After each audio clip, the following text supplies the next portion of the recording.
Good morning, everybody. Welcome to another NBA player props live stream. We're talking prize picks, mainly prize picks on the stream, but I'm definitely open to talking other pick'em sites if that's what you want to do. Hope everybody's doing well. I hope this con all doing well and in good spirits. We got some player props to go through, Q&A, injury report, open to discussing your slips from yesterday. How did it go for you? Did you profit? Did you rake it in?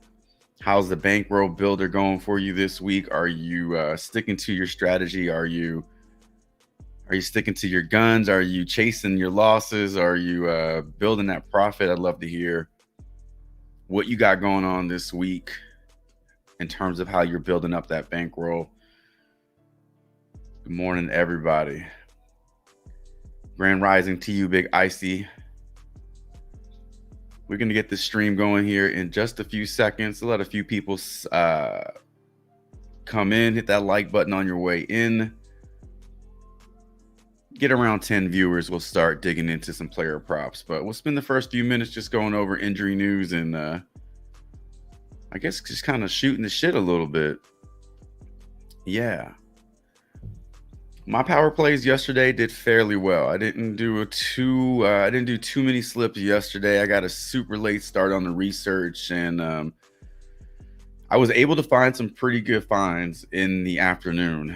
I feel like this time last year, you had to get up super early in the morning and look through all the player props to find value because things were getting pulled off the board, and if you waited too long, you weren't going to be able to build slips. And this year, what it feels like to me is that it's a mix. So like, yeah, there's value in the morning, valuable plays in the morning, but there are new player props being posted daily throughout the day. So if you miss something in the morning, you'll probably catch something better or at least as good in the afternoon. I feel like that's what happened yesterday.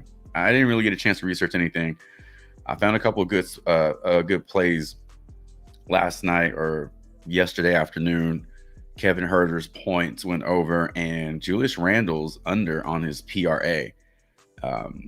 Those were not popping earlier in the day. So sometimes if you're not able to get to the research super early in the morning, don't worry. There are plays out there for you. Just be patient. Don't chase shit. Don't force things into your slips, and don't make bad decisions. You'll be all right. What's going on, Damien? Good morning to you. Steven, Nerd Affiliated, good morning. Welcome in. Infamous Mel, Jim the Judge, what's going on? Said. Junior Vargas, good morning. Good morning, everybody. I can say good morning today. Yesterday I was saying good morning. It was like noon. So the time, changed yesterday. Just the one day thing, Yesterday we were on a different time. We're back on 9 a.m. today, so we're good. I can say good morning. Yeah, Mel said, not gonna lie, yesterday was nasty. Today we bounced back. Yeah, what messed it up for y'all? Let me know in the chat. What messed it up for y'all? What game? What player kind of threw a wrench in your plans yesterday? Jim said I was mad that the big slip didn't hit.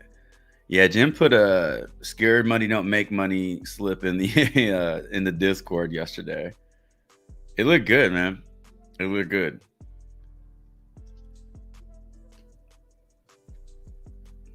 Said they don't said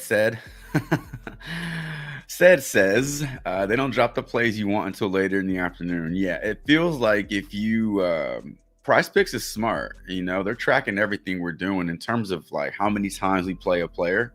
Like if you have a wagon, like our wagon was Colin Sexton, PRA or whatever. If they see, like, I'm pretty sure if they see a percentage of their users, of their members play that play, they may hold out, they may stall out and then wait. They're really smart in how they drop props. And so that's what also makes me want to pump the brakes on building slips too early in the morning, because I think a lot of those player props are sucker props. I think they're just throwing shit out there. maybe a lot of new users are coming. They're just so eager to build props, and that's what they see. So they feel like they got to play them. So I think there's some value in waiting. Although if you do find something you really like, regardless of the time of day, yeah, you're going to play it. But I feel like it's kind of a little different than it was last season. Last season, you had to get up. I was up at like 4 o'clock in the morning doing research because that's just what it needed to get done. Much different take this season. I'm starting to see everybody's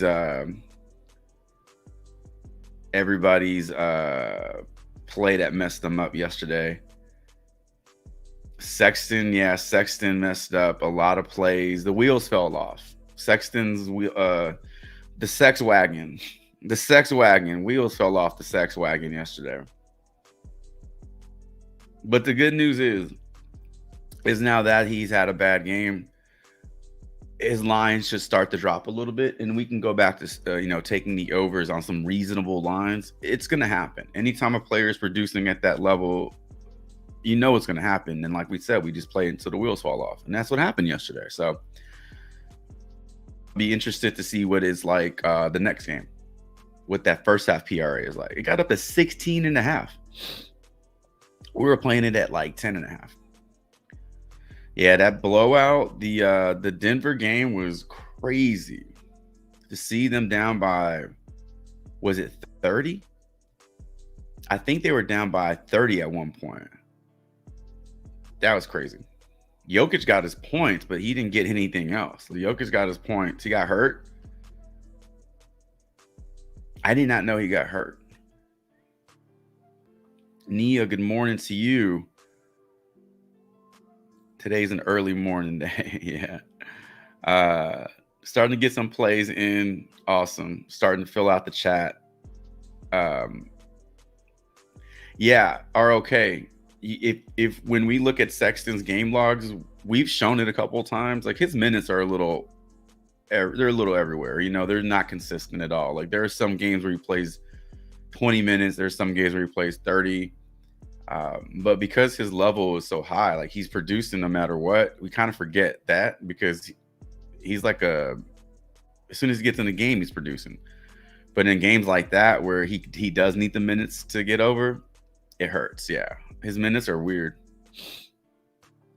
Mel said Lakers killed most of his slips. Davis, LeBron, DeMar rebounds. Competitive games. That's what we need today, Rodrigo. Good morning. We need some competitive games today. Big Icy says Sengun assists. That's his demon, right? Unless they bumped up his OG line to 6.5. That's crazy. They're like, enough of this 4.5 bullshit. We keep losing money.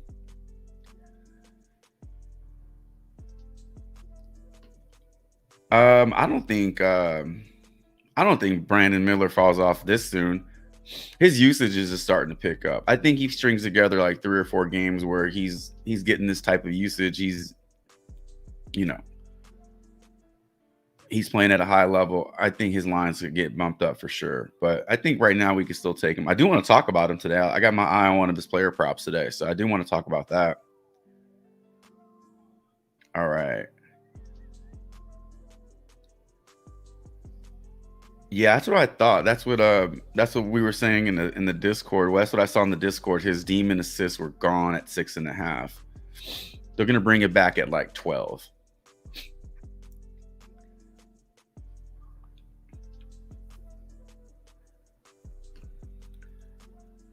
No pun intended, but honestly, I think it is Miller time in Charlotte. That's the biggest reason they traded away Terry Rozier is because they got this young guy who's talented and he's sitting behind Rozier and not getting the time. So it's a good trade for both of them. Rozier goes to a contender and Brandon Miller gets to, play more basketball and, score more points. So yeah, I definitely think it's Miller time in Charlotte. All right. Let's get this going. Ladies and gents, hit that like button on your way in. We're 11 minutes into the stream. Just been chit-chatting about plays from yesterday, what went wrong. I see something that went right from Mr. DraftKings says he hit 13K yesterday. How'd you do it? Got any tips? What's your secret? Remember in Rambo 1 when he was a little puffy, in Rambo 2 he got all shredded up, man. Got any tips? Mr. DraftKings, how'd you do it, man? All right. Let's get this going. Ladies and gents, let's proceed with the stream. Let's take a look at some injury news today. I haven't seen a ton of injury news that was like eye-catching, but it is super important to always just know about it. And make sure I have the right slide pulled up. All right. So injury news right now, we know Manuel Quickley is out. In Toronto, Dwight Powell remains out. Kyle Lowry, in my opinion, will never see a minute played in a Charlotte Hornets uniform. They are going to try to get him to a contender, or they'll just waive him and let him sign with whoever he wants. I don't know how that works in the NBA, but definitely he is not. There's no need for him in Charlotte. That's not going to happen. So I don't know where he ends up. I definitely know at this point in his career, he doesn't want to be on a rebuild. Questionable, we have Kyrie Irving, Trae Young. I'm seeing conflicting reports. I thought Trae Young was in, and now he's questionable. Clint Capella, Wes Matthews, Reggie Bullock, Jay Shante, Eric Gordon, Santi Aldama, Brogdon, Barlow, and Trey Jones. So not a ton of big names on the injury report. I mean, the biggest name right now is Kyrie Irving. If he happens to sit, man, one less playmaker on the floor for Luka, I might look at Luka's points, or maybe I just don't look at anything. But that's what we got going on for injury news.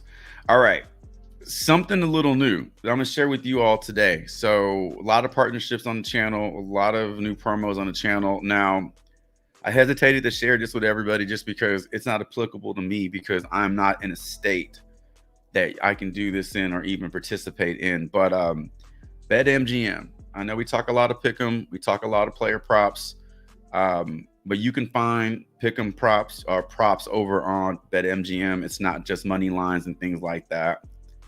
Sometimes these lines on Prizepicks get bumped, they get squeezed. We know the rules here, we know how this works. But on sportsbooks, you're not seeing a whole lot of that. The only issue with sportsbooks is that you have to be in a state that allows it. You know, Texas is not one of those states. So unfortunately, I can't take this offer, but bet $5, get $158 in bonus bets. I mean, that's a nice little promo there. So if you happen to be in a state that you can play BetMGM in, I mean, this is a really good offer. I just want to share with you quick how to take advantage of it. So download the BetMGM Sportsbook, use that referral link down on the screen you see. Sign up, deposit $5. That's all you have to do. You just got to deposit $5. Bet that $5, and then you're going to get $158 in bonus bets. It's that simple. I tried to do it. I swear to God, I tried to do it. And as soon as I put my location in, they little message came on the screen, and then I tried to lie and say I lived in Virginia just to see how far I could go in the process, and it took me to the very end, and it still, it knew my location. So I've tried. So this is a fantastic bet. We don't really talk about sports books on here, but $158 in free money, bonus bets. It's pretty good. So I just want to share that with everybody. I'll be putting this information in the stream description. If you have any questions about it, hopefully those questions can get answered, or just shoot me a message in the Discord if you have any interest in taking advantage of this pretty cool bet. Usually it's like a match. Like you put 100, we give you 100. You put $5, they're giving you 158. That's pretty generous. So, all right, let's move on. It's Friday, Protected Play Friday on Prizepicks. We're talking player props, mainly on Prizepicks, but not Only on Prizepicks. If you have underdog, if you have jock market, if you have a sleeper play, throw it in the chat. We can still look at the numbers the same way over on props.cash. We can even take a look at the pick'ems table on OddsShopper and pull up the best value for those pick'em sites. So let's open it up to your plays today. I'm going to pull up Prizepicks. And I just saw that one of my plays got bumped. Son of a bitch. So was looking at this McCollum 13.5 first half PRA. That one was standing out to me. Now, because that one got pulled off the board, he yanked his ass off the board, and they bumped up his full game PRA, which was at 26.5. It bumped it up a full point. So, well, shit, that sucks. I still may look at the first half, but nonetheless, here are some plays that were standing out to me. Nick Richards. I want to talk about a guy's usage rate going through, not through the roof, but going up. Nick Richards. Problem with Nick Richards is he plays for the Charlotte Hornets, and they're a bad team. But when he's not in foul trouble and he's on the court, the dude is producing. Chet Holmgren's points. We talked about his progression. You know, last time he's too good of a player to score 7 points, 5 points a game, and he scored 17 against the Spurs. So tougher matchup against the Pelicans, but I do want to look at his points. Aaron Nesmith, points and rebounds. I was looking at his PRA, but it's not on price. Rebounds was the next best line. Brandon Miller, 22.5 points and rebounds. I really like this line for him. And obviously, we talked about CJ McCollum here. So here are a few plays that were standing out to me. I'll be building my slips later this afternoon. I'll be throwing those in the Discord. So if you have any interest in taking a look at those, that's where you'll be able to find them. Let's get this going. Malik, welcome in. Good morning to you. Says, I'm on demon time tonight. got his watch set, his iPhone set, his Android set, whatever. It's a demon time. I love it. I love it. All right, D Twisted G, good morning. Good morning to you. RLK, good morning. I don't know if I wish you good morning. Good, doing it again. Vu, good morning. All right, I think I got everyone. I got to scroll up quite a bit to see where all the player props started to come in.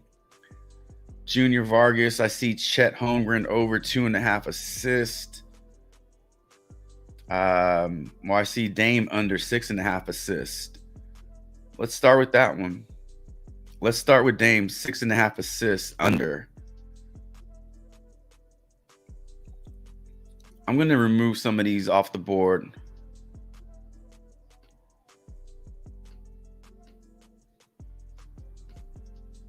All right.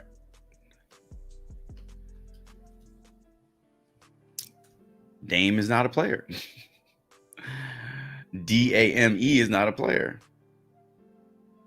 He does not exist. His damn assists don't exist.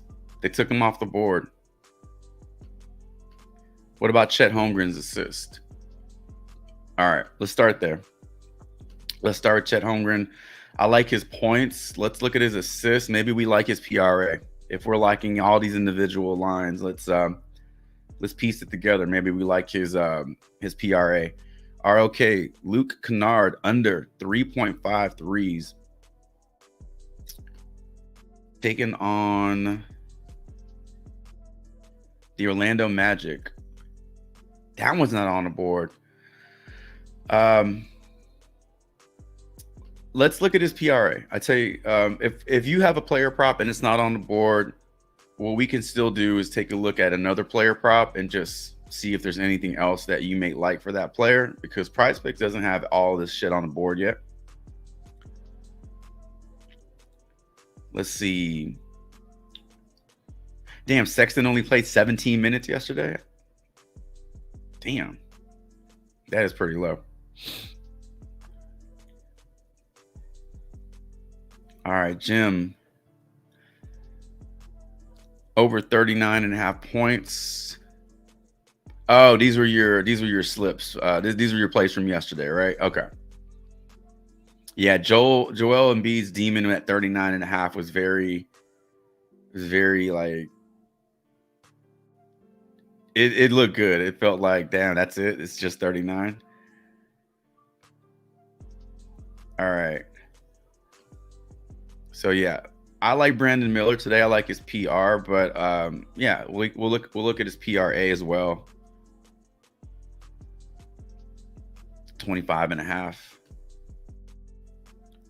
Was at 23.5 last game, remember? And then it got bumped up to 24. So it's been bumped up to 1.5 already over what we saw last game. They're not wasting any time on this line movement for Brandon Miller. Why are Melo's numbers so like his props? The only thing I can think of, honestly, is that the matchup with Houston is not ideal because Houston plays at such a slow, like a slow pace or a slower pace, and they're a pretty good defensive team. And I think maybe they're just going to set their sights on trying to slow Melo down. That might open up a lot of usage for Brandon Miller or Miles Bridges or somebody like that. But that's the only reason I can think of why his numbers may not look normal, a little low. Concussion for Trey. Yeah, he's still battling that. All right.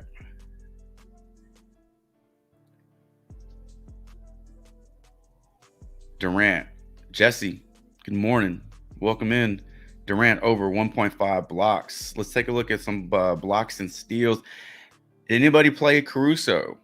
Talked about his blocks and steals yesterday. He kept his streak going. He also kept his three-pointer streak going. I didn't play any of his fourth quarter stuff, but he did go over threes, and I want to say he went over blocks and steals yesterday.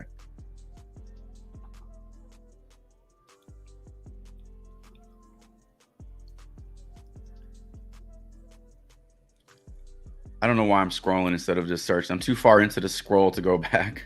Now I have to type his name in. All right. Durant, 1.5 blocks and steals. So a lot of these props are not on Prizepicks right now. So I can't look at them.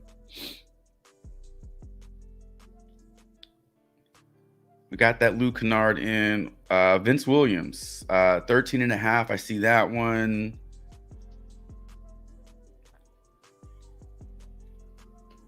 I don't think I've ever taken the player prop request from Nia. Wendell Carter, points, assist. You like the over or under on that one? We'll make a case for it, but let me get it on the board here. Did I misspell his name? Yeah, who the hell is Wendell?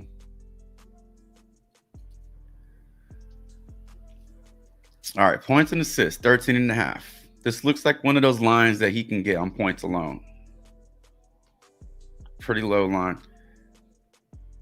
Let's see. Kawhi over 10.5, and let's go Kawhi over 10.5, and then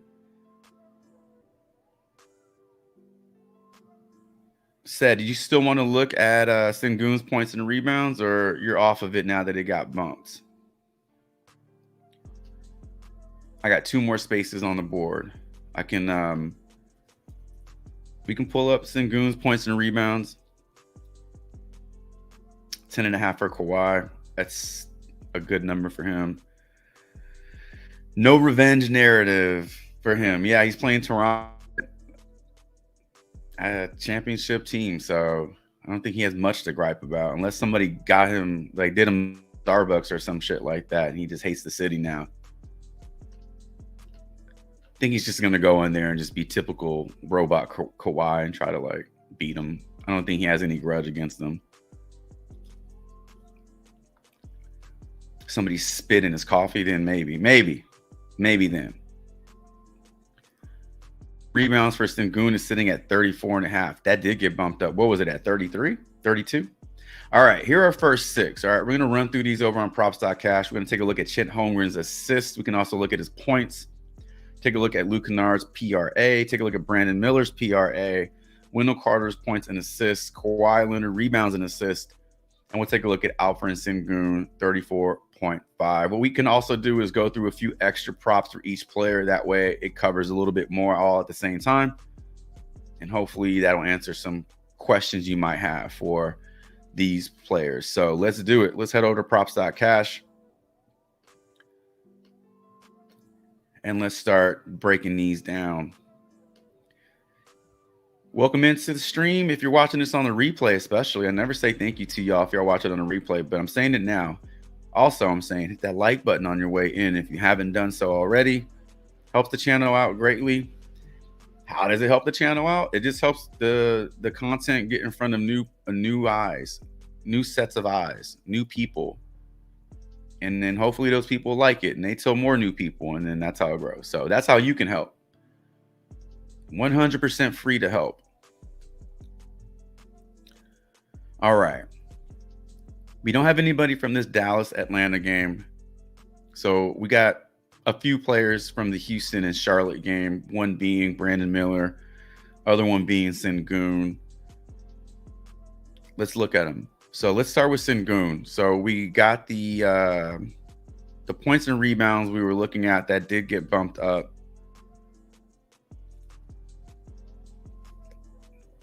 Now this one got bumped up, but it looks like Prizepicks was just catching up to the industry. Looks like Prizepicks had this at the lower line if it did get bumped up on the board.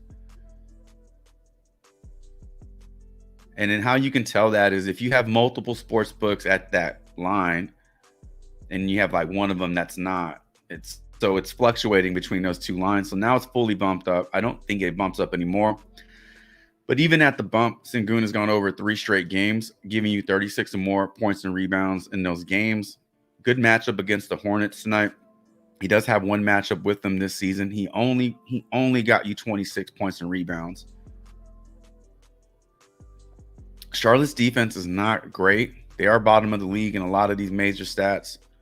Points, rebounds, assists being 3 of them. And again, I don't know why we never get any projections in Goon.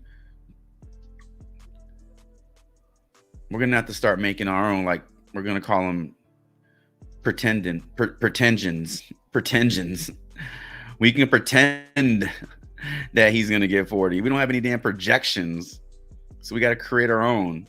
How we can do that is just by looking at the odds and then figuring out how close he will get to this number based off these odds, because you are getting slight juice to the over, a little juice to the under, nothing to be too afraid of.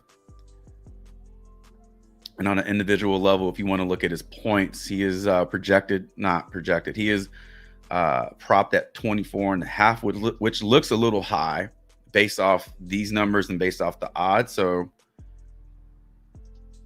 you know, if you're looking at this, and this is slight juice to the under, then maybe he comes in at 23, 24 points.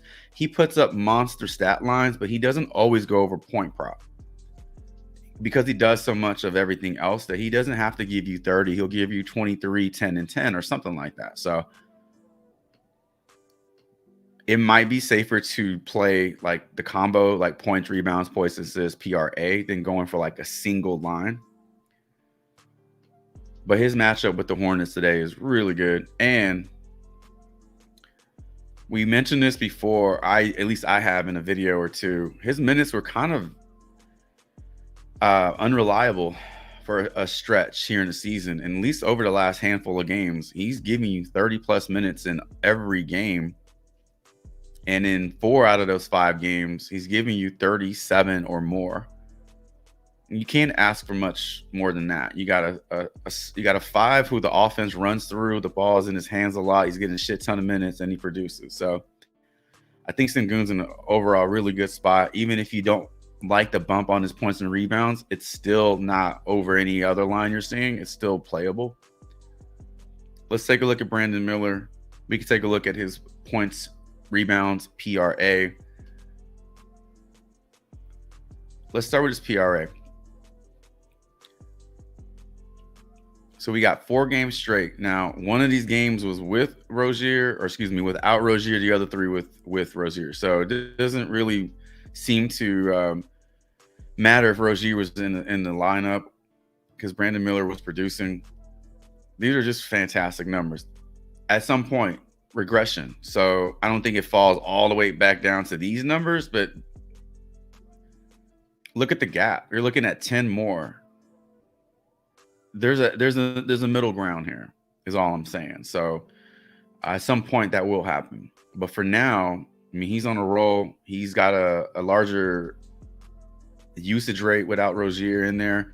The matchup with the Rockets isn't great, to be honest with you, but we're talking about a PRA, and I think it's still a line that we can attack. So looking at what the Rockets defense is all about, they are allowing the league one of the lowest assist averages in the league. They are not getting killed by three-pointers, a little better than the league average in points allowed, but they are giving quite a bit of rebounds up per game, which is why I did have my eyes on Nick Richards. Brandon Miller's PRA is projected for around 28, which seems, reasonable. Sometimes you see projections and you're like, that's really high or really low. It is nice when you see the projection in range and you see, yeah, that's what that player actually does. So these projections make sense to me. So I think this is in play. And then again, we talk about minutes and usage rate. They're huge. So for him, like this game, this San Antonio game, they knew, like the Hornets knew, like Rozier's out. Like in this range, in this time frame, it was already like done. That trade was done. And Brandon Miller starts seeing an increase in usage, and it's not gonna decrease unless something dramatic happens with the rotation. But as long as he's in the lineup, you can pretty much bet he's going to play over 30 minutes in these games. So he's in a great spot. PRA, I did like the PR at 22.5 as well. You're getting it at a lower line, so the odds are even better at the 22.5. This is a good spot for Brandon Miller also. All right. Let me just look at Nick Richards really quickly. So points and rebounds for Nick Richards were standing out to me, 18.5. Back-to-back games of 22 plus. We know the Rockets do give up a fair amount of rebounds per game, so that does help the cause, and I love his projections here. Charlotte Hornets are grading out really well against the Rockets in terms of their projections. And Nick Richards is not a 40-minute guy, but I mean, he's giving you 25 plus over the last 3. 4 out of the last 5 games, he's giving you 26 or more. That's all you need. That's all you need. Let's move on. So we covered Sengun, we covered Brandon Miller, we looked a little bit at Nick Richards. Let's go on. Let's talk about Chet Holmgren's. Can I piece together, or can I group together any of these player props? Wendell Carter and Luke Kennard in the same game. All right, cool. So let's go.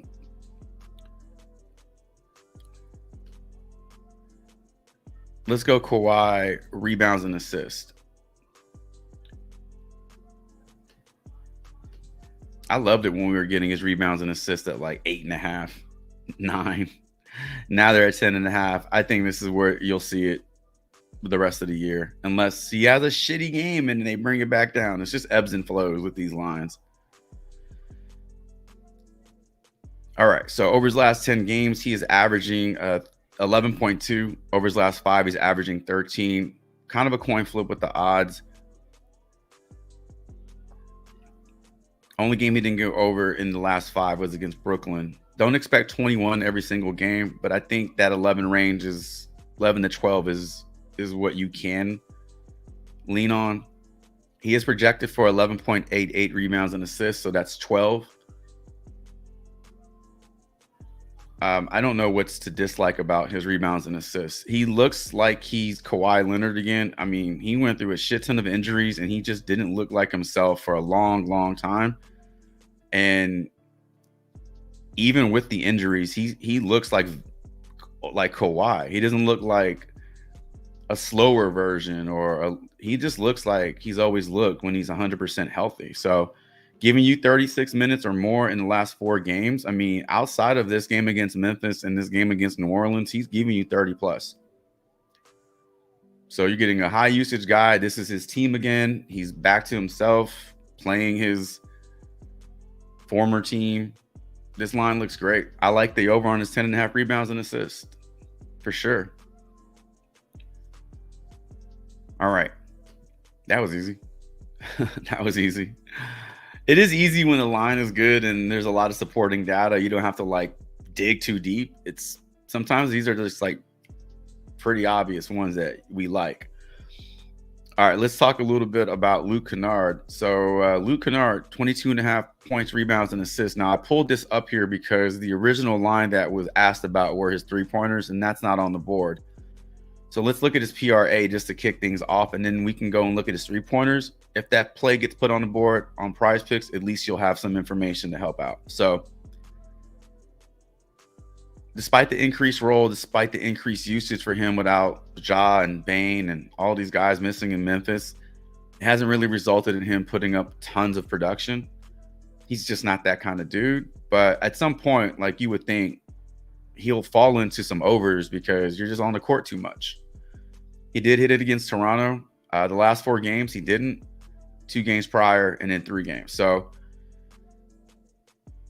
candidate for an under for sure. And against Orlando plays slow and very on defense, and they do not make shit fun. So these are great games to target unders on because Orlando is going to make it really difficult. Luke Kennard's projections don't look great in terms of his PRA. I mean, he's missing it by a smidge, but the matchup alone, I don't like. So I would either play the under on this one or just leave it alone. In terms of his three-pointers, he is projected for 3. So let's take a look at those.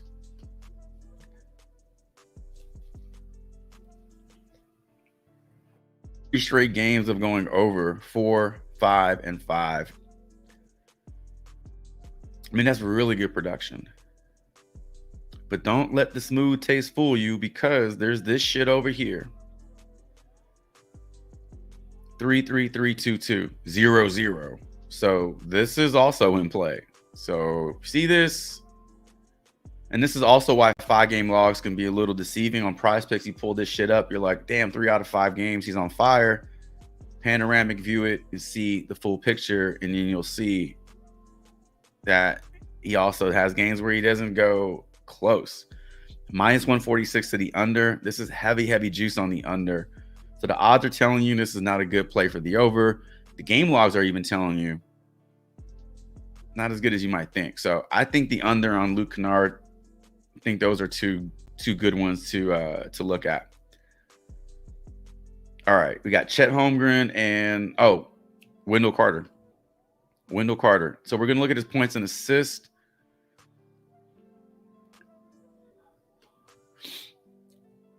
All right. So points and assists are at 13.5 on Prizepicks. You're seeing them at 13.5 on most of the books. Minus 125 to the under, minus 105 to the over. He's been back for how many games now? He missed some time. So here against the Sacramento Kings, and then first game back was against New York. So he missed about 2 weeks. 2 business weeks.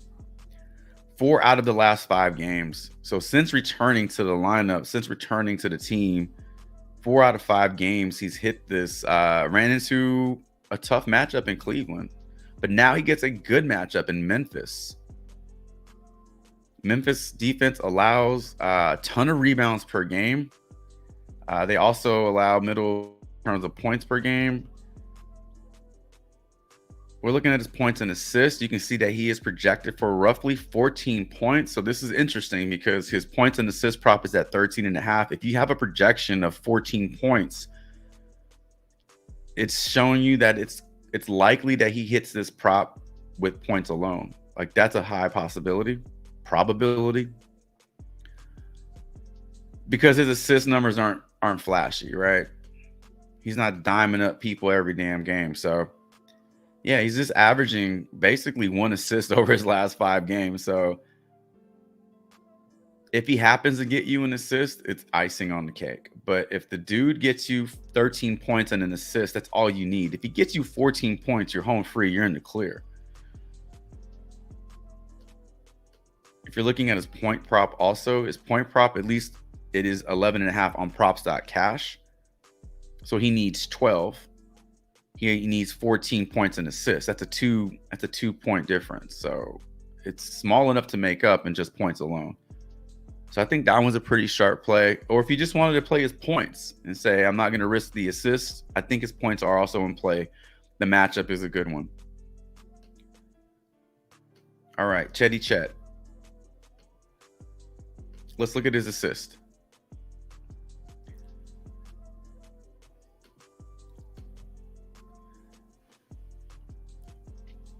I don't know if this is sneaky. I don't know if people play as assist. Sometimes you have these centers. Sometimes you have these assist props on the board for bigs that get overlooked.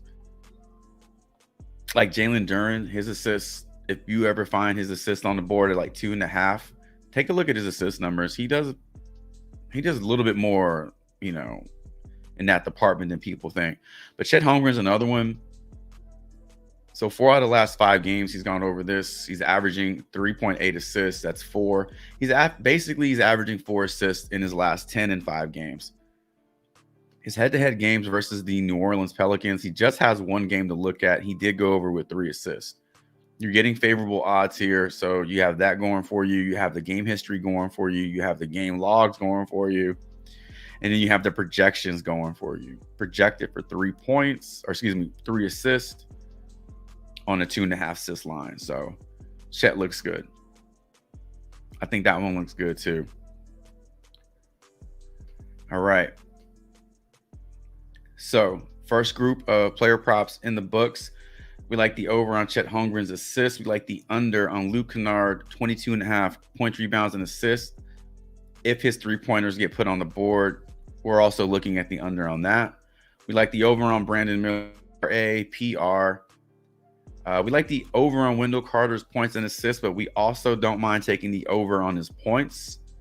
And then we also like the over on Kawhi and Sengun's PR. So I understand this one was bumped. And like I always say, if you are afraid of the bumps, like don't risk it. Just stay away from it. Play another play.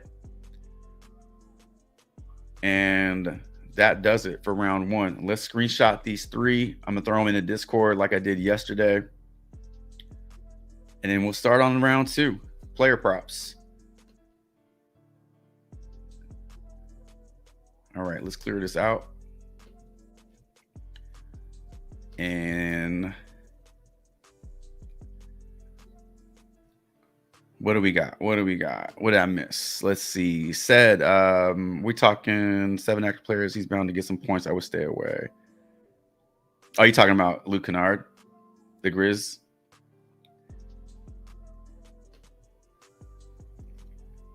Yeah.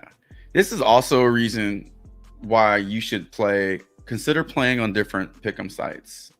Not for my promo code or anything like that, but just you play on different pick'em sites and you notice that there are other plays that you can't see on Prizepicks for whatever reason, and it just gives you more exposure. So even if it's just one extra pick'em site, it is helpful. All right.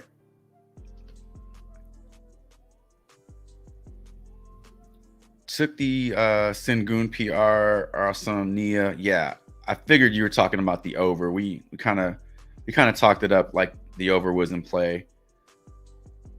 Ooh, did we forget about Vince Williams?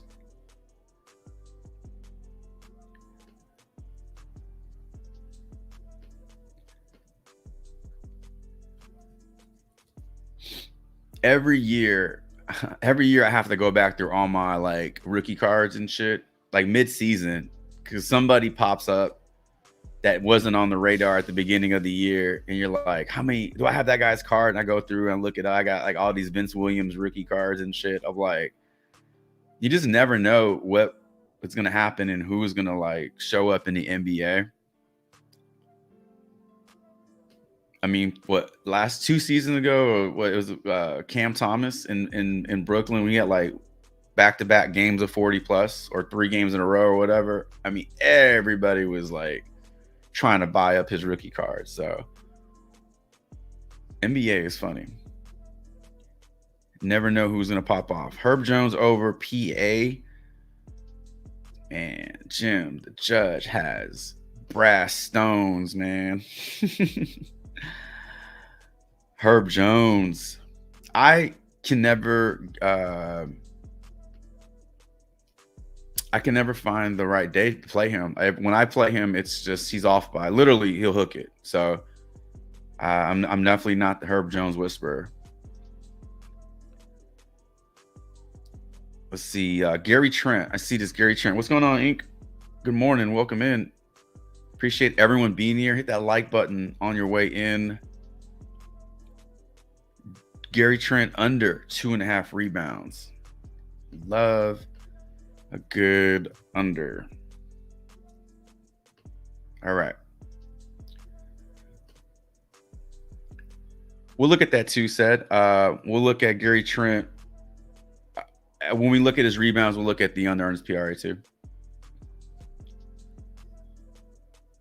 All right, make sure I didn't miss anything. Braxton, good morning. Welcome in. Rebounds, Brooke Lopez. Okay. You liking the over or you liking the under on brother Brooks? We got 4 right there. All right, need a couple more to fill up this round.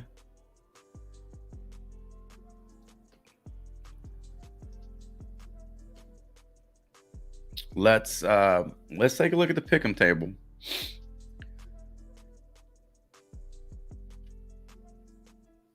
Let's see here. So on Prizepicks, good old AT&T Wi-Fi. All right, so on Prizepicks, the top value play is an underplay on Brooks Lopez points versus Cleveland today, sitting at 12.5, projecting the under on this one. Also, Markelle Fultz under his assist and rebounds. Boy, they do not like Markelle Fultz today. Jesus, all his props are on the under. Pick one. Shoot. Alperen Sengun under 5.5 assists. This is interesting because we just talked about the over on his PR. There's Luke Kennard right there. Look at that. Luke Kennard under his PRA. Luka under 54.5 PRA as well. We still don't know the status of Kyrie Irving, so I'm not in any rush to play any Mavericks props until we figure out what's going on there. Vince Williams under PRA. Like I say, we don't have to play any of the plays that we see here. It is just options. Let's pull up Jock Market and Underdog. If you play on Jock Market or Underdog, Jock Market is a really cool site. It's super clean. The mobile app is clean as hell. It's easy to use. Very similar format to Prizepicks, parlay wise. And you are going to find nice value that you can't find on Prizepicks. And they have these nice little flash promos every day. So they'll knock off 5-6 points on a player prop, leave it up there for an hour, and take it down. So if you catch those are pretty good to put in your slip. All right, so over on Jock Market, we just took a look at some unders over on Prizepicks, but Jock Market has Victor Wembanyama's points over 23.5 versus the Trailblazers today. So there's our first over. But look, when you see multiple player sites have the same prop and they're all in agreement, like here's another Brooke Lopez under, it does make you pay a little attention to it. So under his points, that's on Underdog. Another Markelle Fultz under. So we're seeing similar lines on different pick'em sites.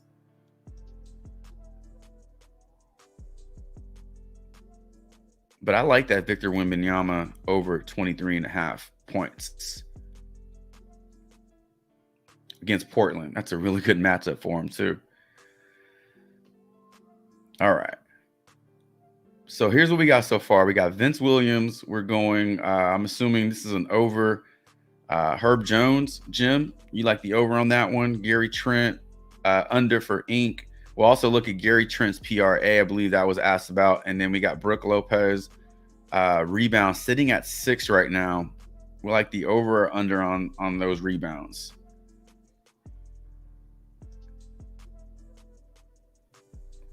What's going on, Divine? Welcome in. What did he say? My boy Scrubs hit the Demons last night. It was rough. More Scrubs than All-Stars hit their Demon. Yeah. First night, though, right? Yesterday was the first Demon. Was it yesterday or night before? I think yesterday was the first time the Demon props were up. Eureka, good morning. Welcome in. Any good props for Jaren Jackson? I guess depending on who you ask. We can pull some props up. I don't know if they're good or not. We can take a look at them over on Prizepicks. Like, honestly, this matchup with Orlando sucks for him. Looking at his points, we can look at his points and look at the under on this one. We'll take a look at a few of his props, but let's just put his points up on the board right now as a bookmark. Divine says LaMelo points. We got LaMelo points. We got LaMelo assist, PG points, and Luka Trey points and threes. George over 31.5 PRA. Kawhi over. Yeah, Zach, we love. Well, maybe love is a strong word. We like Kawhi Leonard over 10.5 RA. Yeah, we talked about him in the first round of props. He's a go for the over for sure. We could take a look at George as well. Divine, let's take a look at we'll take a look at LaMelo points for Divine. So let's pull up that prop for ball.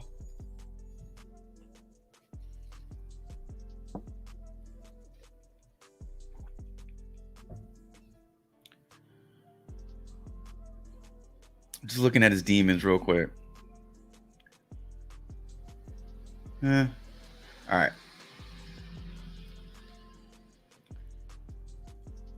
George. So that's 6 right there. Remind me about Paul George. All right. Who can we group? Vince Williams and Jaren Jackson.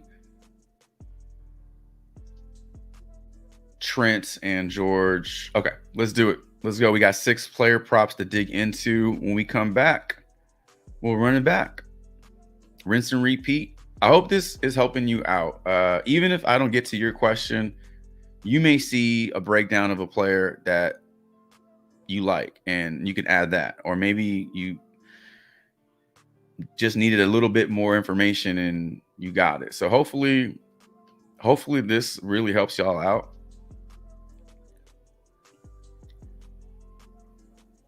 Who are we looking at? All right. I always say we can only see what we can see. Our eyes are already set on we have our own settings, right? So when we only look at what we look at, that's all we know. And you start hearing people talk about this and this research over here on this player prop, and starts like widening your vision, and then you become more knowledgeable and a better prop builder because you just have more information. So it should help. All right, let's look at Jaren Jackson's points. So good. The question was, are there any good player props for Jaren Jackson? I don't know. I think it's all like based off who you ask. If you like the line at 25.5, you think that's too low, then this is an excellent player prop. Coin flip on the number on his odds. He's gone over this in 3 out of his last 5 games. Pretty impressive game against the Minnesota Timberwolves. Slower defense in Chicago. He did it there, and in Toronto. Just grimy ass games, and he's doing it against these slower teams. Miami was a bitch, right? It kind of knocked him back down a little bit, but he does get the matchup with Orlando. Orlando's getting healthier in the front court and just doesn't look like a strong spot for him. But we are getting coin flip odds. You're getting favorable projections to the over, like by a hair there.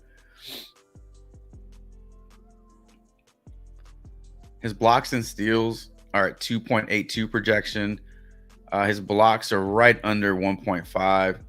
Turnovers also a little high, but in terms of just his actual production type of stats, I initially thought points could be a strong under, but it doesn't look as I thought it was going to look. Like there's a case for the over on this one. Again, the matchup with the Magic just isn't good. Rebounds look fine. Rebounds are so low for him. It's just, I mean, we see Desmond Bane has 5.5 rebound prop. Like, who else? Shai Gilgeous-Alexander gives you a 5.5 rebound prop. Jaren Jackson is a big, and he's getting you guard. He's lining up with guard numbers here.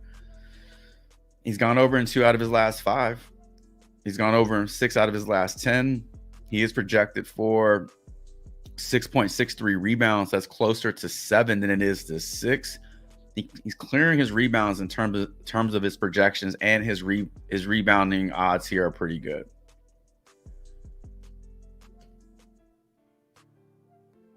I don't know if we're getting an assist line for Jaren Jackson, but if this shit's on Prizepicks, this is worth a look. Minus 136 to the over. These are his best odds so far. And his best numbers over his last 5 games for assist projection. His projections look really good. So, I don't know. Out of all that information, I think his rebounds are in play. If you can find his assist at 2.5 anywhere, I think that's a pretty good over to go with. And then his points will probably be my least favorite. But you're not getting terrible odds, and you're getting favorable projections on Jaren Jackson. All right, let's talk about his teammate, Vincenzo Williams. Looking at his points at 13.5. Coin flip odds here. Coin flip odds. When I say coin flip odds, I just mean that they're pretty even. Like the books don't really know what to do with this one. You know, minus 115 and minus 111. Those are pretty close. Like that's like almost an even split. So the public doesn't know how to play it. The books don't know. So it's just kind of sitting there in the middle. Like, you know, just pick a side. But you can see over his last 5 games, he has crushed this 80% of the time. Over his last 10 games, 60%. I would not expect this ascension to keep going. I mean, based off this, you're telling me he's scoring you 40 points tonight, 30 points tonight. Even if we do see this fall back down a little bit, so long as it doesn't fall under 14, you're good. So if he only gets you 16 points or 14 points, that's all you need. Somebody has to score. Despite the matchup not being good, somebody has to score points. They're not going to go out there and just not score anything. We don't have any projections to look at for Vince Williams, unfortunately. But look, we got a nice game log here. We're getting coin flip odds. If we want, let's take a look at his home numbers. Maybe that sways you. They don't look all that good. But there's a reason for this. So, look, it's not his fault that he wasn't getting minutes. He's stuck behind Bane and John Morant, and he did not come into the season as, you know, the guy. So all this is like what you thought it would be. And then as people get hurt, this shit changes, and now we're here. So I would look at his home games and not get too scared off by this. But that's just his home games. This is what he's been doing lately. So I think he's in a good spot to go over 13.5 points. Vince Williams. Boom. All right. Let's talk about Let's go Herb Jones, Brooke Lopez. Herb Jones. His numbers are always so good in terms of like the line being so low. And you're like, yeah, he's going to go over that.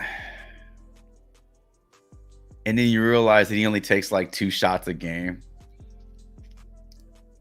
And it's so tilting. But he can get there. He can definitely get there. They don't run plays for him. He's not that dude. He has to like manufacture his points, crash the glass, transition buckets, They're not ISOing his, every game. So it's a different type of scoring for him. But 11.5 is a pretty low line. So let's look at this together. -130 to the over, +100 to the under. Those are good odds. Last game, he did put 27 up on Utah. As I shit all over him, you see that he has gone over this in 5 out of his last 10, 5 out of his last 10, 3 out of his last 5 for a 60% hit rate. 27 points against the Utah Jazz.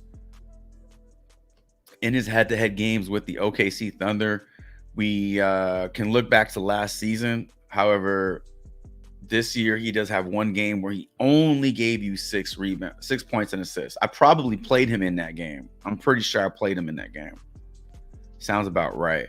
Now his projection today is 11.79 points and assists, which is over the line. So he's giving you 12 in his projections. 2 assists, which is good.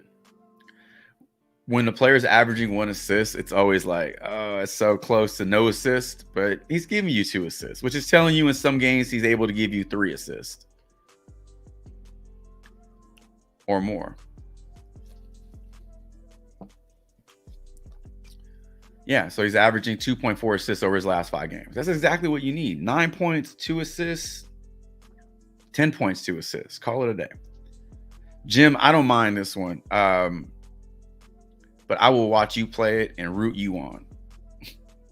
But I think his points and assists look good. You're getting really good odds, and you're getting a good projection on it too. All right. Brooke Lopez. Which direction are we going here?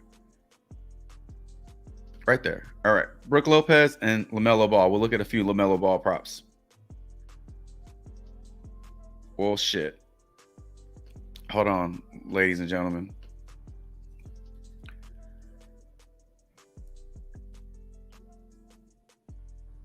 For some reason, LaMelo Ball got pulled off the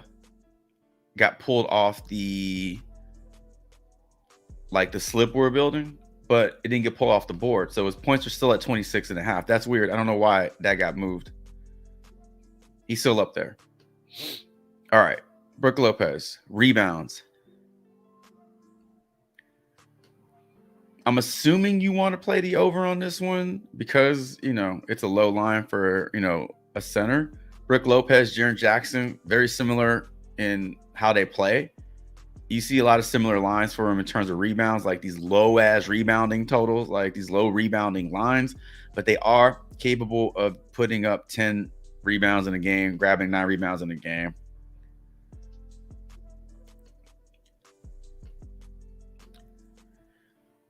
So Brooke Lopez was getting really strong odds at 5.5.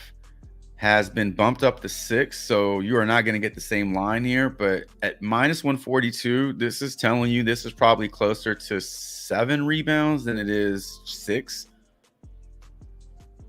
Tough matchup against the Cavaliers. We know that. Over his last 10 games, this is what he's done.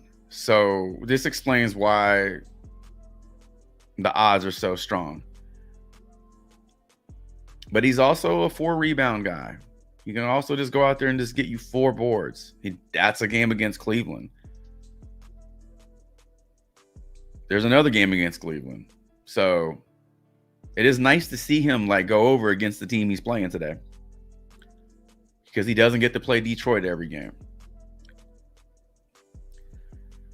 Projected for 8 rebounds. That is a really favorable projection. We're clearing this line by almost 3. So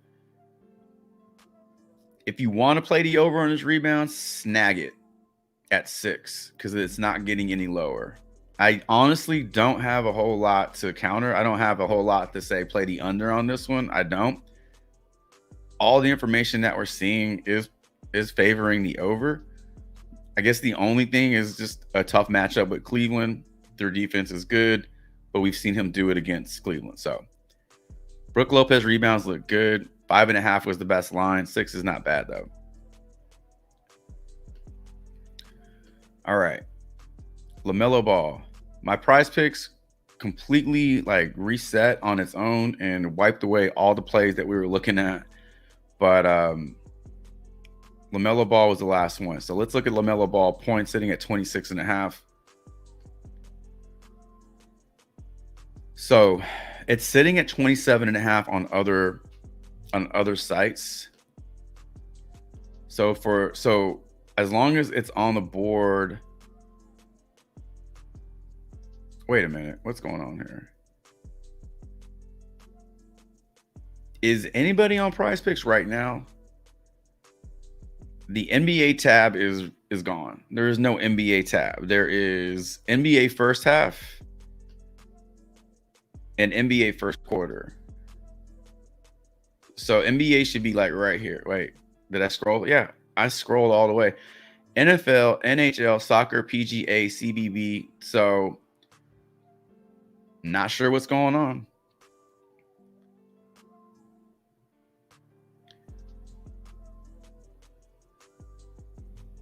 Not sure what's going on. No more NBA tab on Prize Picks, which kind of sucks because if you were in the middle of building a slip, not anymore.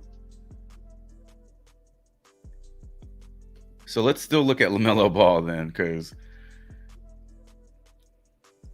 that's weird. 26.5 is his line today versus Houston. He's gone back-to-back games of not getting you 20. Over his last 5 games, he has a 40% hit rate.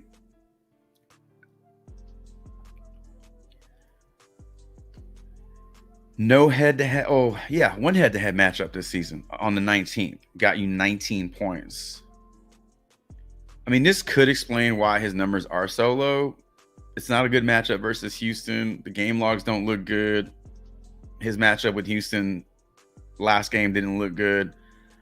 He's projected for 24.5, so that's 25. His assists look okay. So his assists are at 7.5. And they are getting really favorable odds. So this one I'm sure will bump at some point. These are his assist numbers over the last 10 games. And his assist projection is at 8. His RA could also be in play.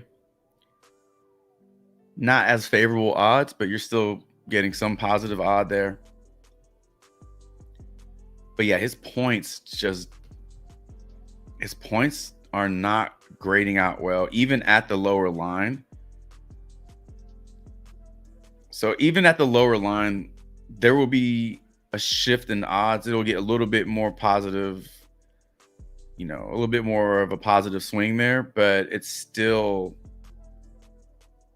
not going to 180 flip it.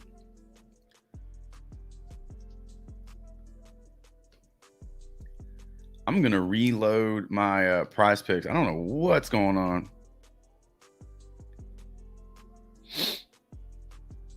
Divine. That's with Terry. I think yeah. I mean, you got to factor up that as well, is the fact that Terry's not in the lineup anymore. So LaMelo's usage rate is gonna change up. I don't know how much more it could increase because he's already like such a high usage player. But I mean, somebody has to pick up that slack. Yeah, I am not seeing NBA here. NFL, soccer.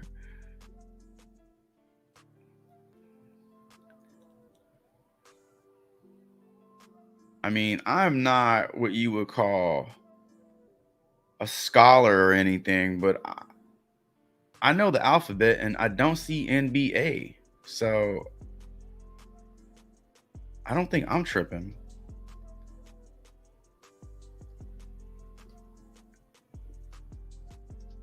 How I know I'm not tripping is if I search Prize Picks on X and see how everybody's like talking shit about it, then I know something's up.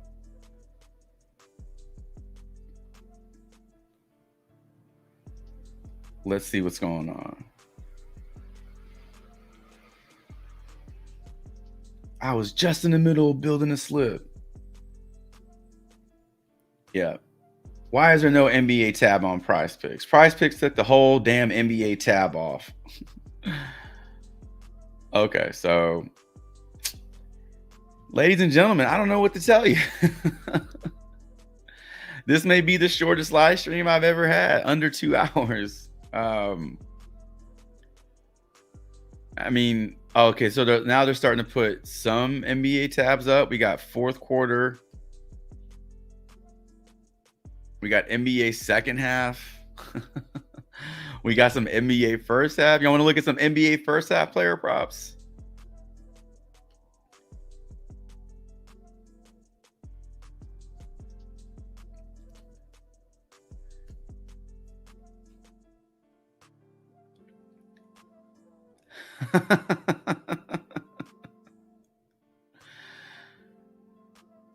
Maybe.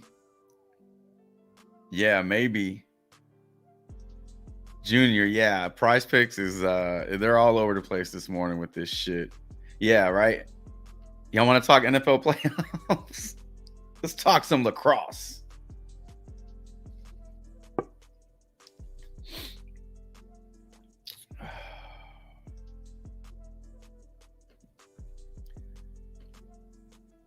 All right, let's get back to these props. I just yeah, that I got my screen split and I noticed that the whole board, that all the player props that we put up there got like removed, and then the NBA tab was gone. So that kind of messed everything up. But at some point it'll be back up. So let's look at Gary Trent. Rebounds.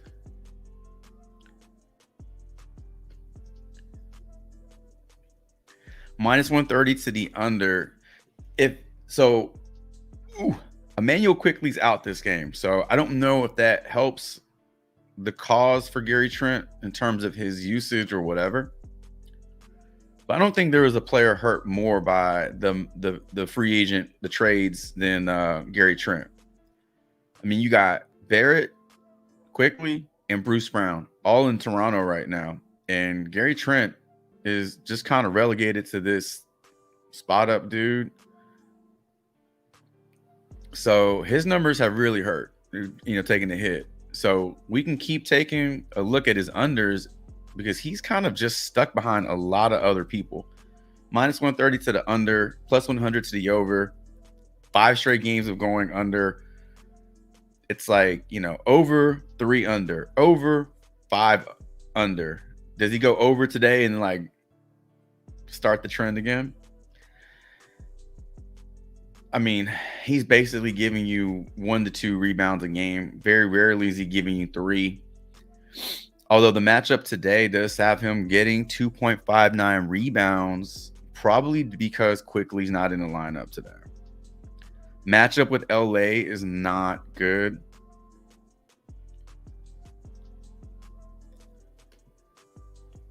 If that is too close for comfort, then we can take a look at the PRA for Gary Trent.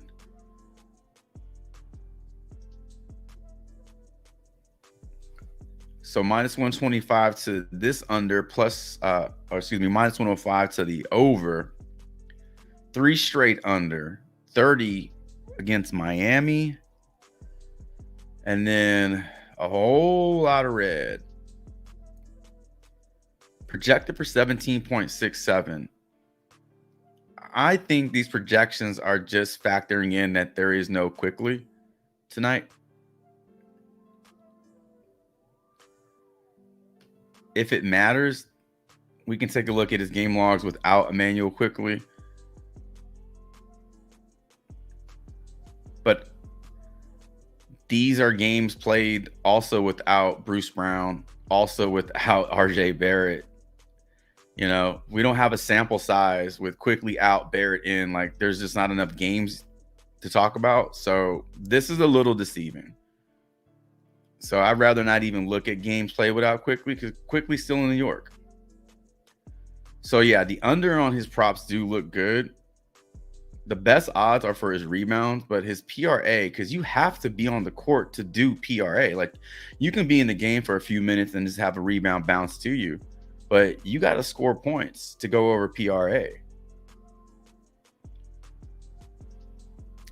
And he's just not getting that run right now. So he's very close in some of these games. Not like he's, you know, just standing there, but an L's an L, and he's got a lot of L's here. So yeah, Gary Trent on the under for sure. These are definitely in play.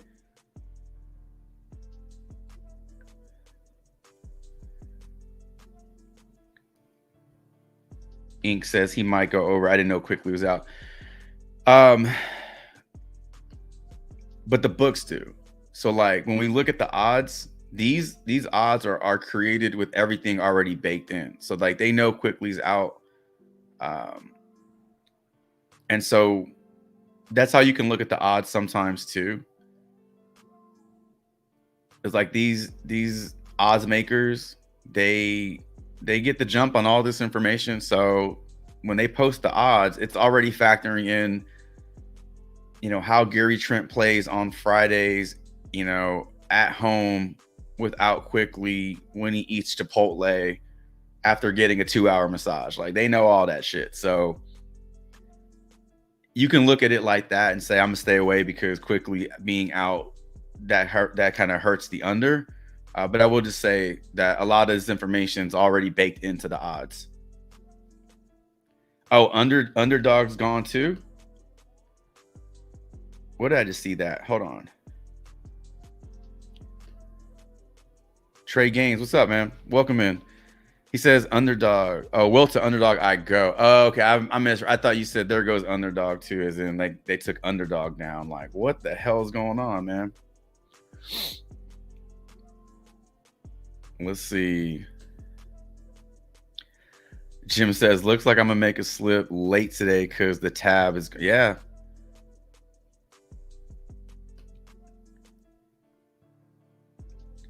They put it, vibes. Good morning. Welcome in. They put it up and took it back down, or it's just been, from where I'm looking at it, it's never been, they never put it back up. Only thing I see is NBA 4th quarter and NBA second half and NBA first half.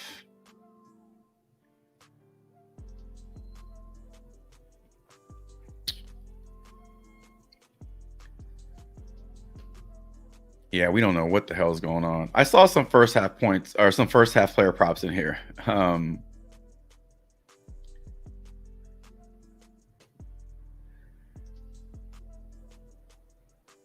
Yeah, they closed the kitchen down for us, Nia. They closed the kitchen. Said Jay Will first half PRA and then Brandon Miller first half fantasy. All right.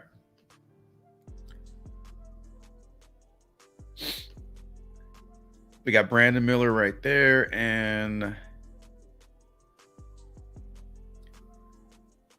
there are a lot of first half player props right now.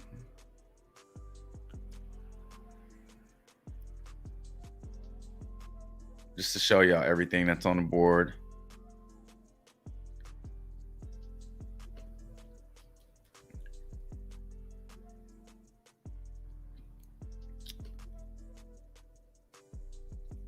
Said Jay Williams or Vince Williams? I don't see Jay Will on the board for first half. I see Vince on the board for his first half PRA. We'll trade one Williams for the other Williams.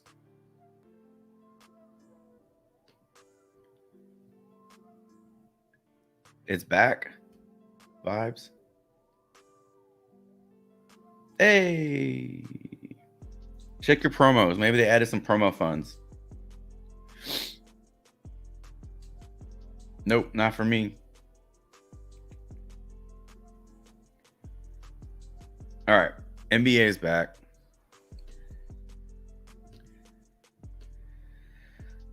Well, that was fucking stupid.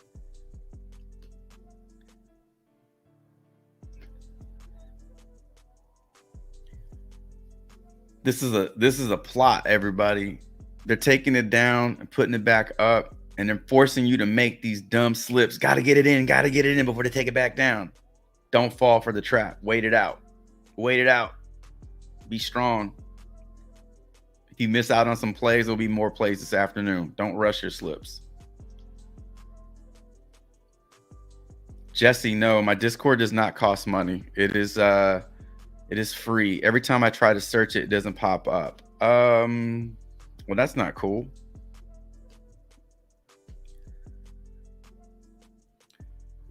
I will tell you what.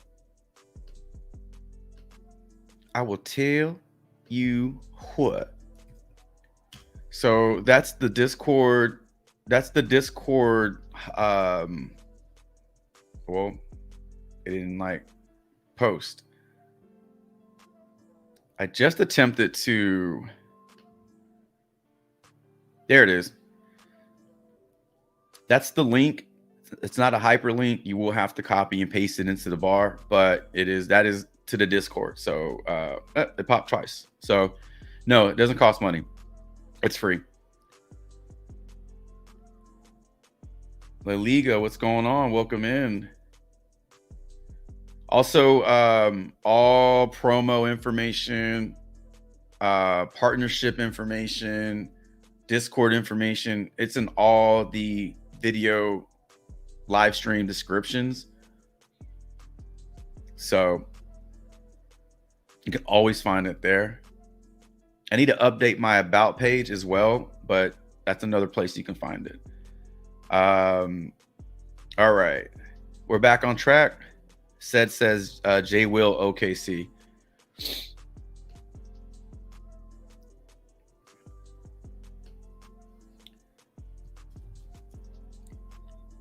No Jalen Williams popping up for first half though.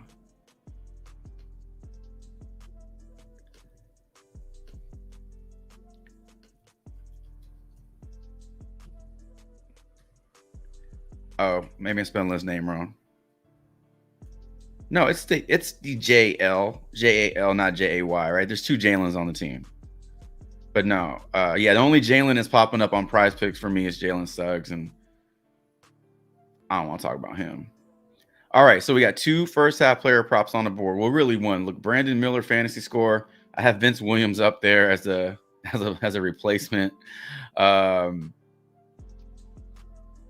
What else? Any other first half y'all want to look at while we have this? So we don't have to look at first half anymore, only because all the shit's put back up on a board. But if you want to look at some first half player props, if you don't like a full game player prop, or if you think of blowouts in play, you can often look to the first half to create some edge there.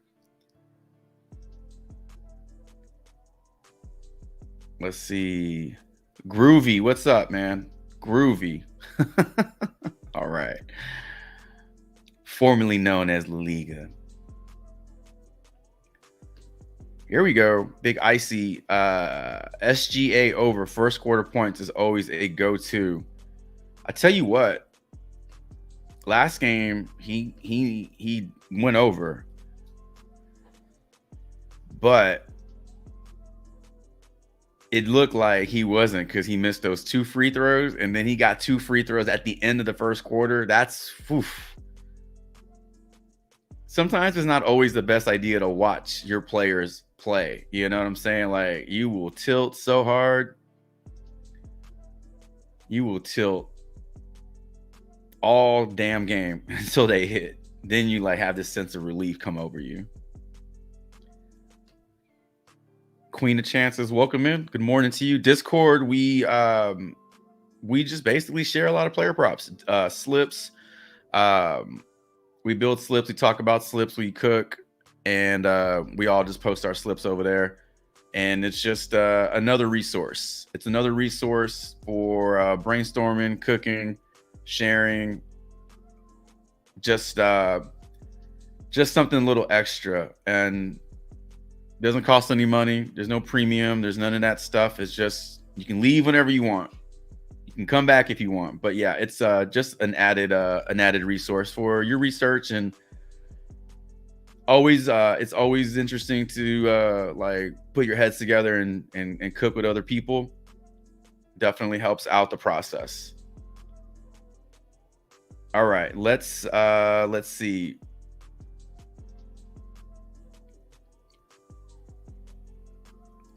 Yeah, I mean, if you aren't having luck on Prize Picks or just like any pick'em sites, like the Discord's not a cure-all, but it definitely will help you, in terms of your research process, and help you find other people too that can help. So, all right.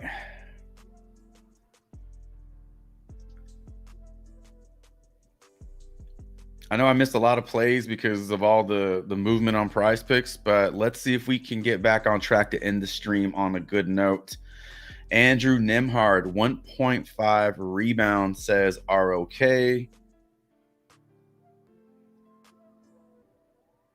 Andrew Ha, good morning. Welcome in. All right.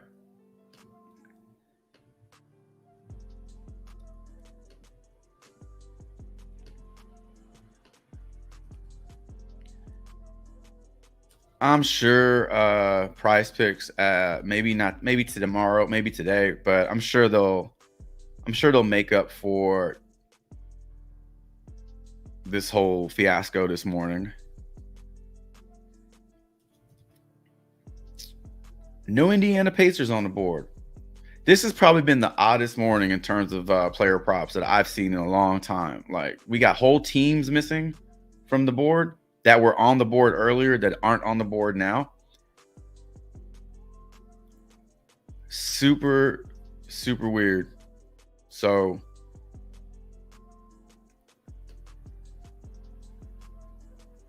Zion over 6 rebounds. Give us something. Give me a player prop. He's not on the fucking board. Am I in the right sport? Am I in like the hopscotch tab? What am I looking at here? What's going on? You know what this shit's like? It's like going to a restaurant and you're like, oh, I'll have the porterhouse steak, and they're like, oh, we're all out. Okay, cool, no worries. I'll take the T-bone. We're all out. It's like, the fuck you got? We got bread and butter. So that's what we got right now. We got a lot of bread and butter, no steaks. What the fuck is going on? Let's see. J Will, OKC first half PRA is back. All right, said. Let's see, man. All right, got J Will, and then we got Brook Lopez, 2.5 blocks and steals. We're already in the full game. Let's just throw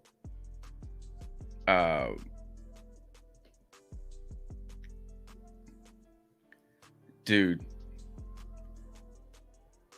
2.5 block shots. 2.5 block shots for Brook Lopez is up. 2.5 blocks and steals is low for Lopez. It's like Wemby's in that category now where they have to separate it. Gafford's also in that category where his, like, your typical blocks and steal prop is like 1.5. For them, it's 2.5. And then like the blocks alone are like in a whole new category. So like you see Lopez's block shots at 2.5, and they nerfed it to 1.5. Like 1.5 is a normal prop, but for his ass, it's too easy. So we can take a look at his block shots at 2.5. 3 seems like a lot, but for certain players, it's really not.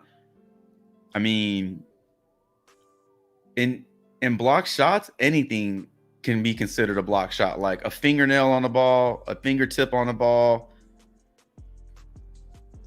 It doesn't have to be like swatted into the front row.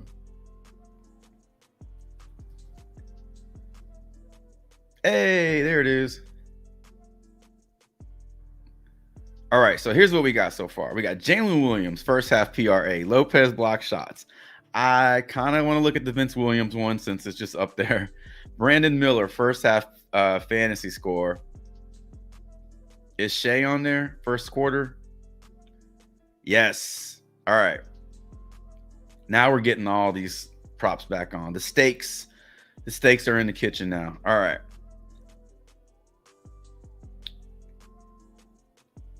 Dame under 10.5 rebounds and assists.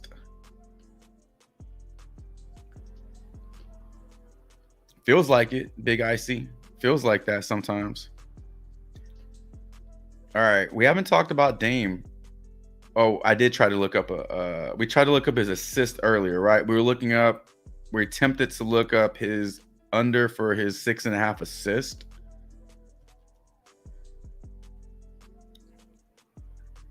So that's been bumped down to 6. So now it's a flat push.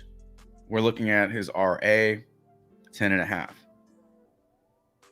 Wow. It took us 30 minutes, but we got a full board here of player props to dig into. So we'll look up Lopez and we'll look up Dame at the same time. We'll look up J. Will and Shea. And then that leaves Miller and Williams. So we got it. We're back on track. Let's go to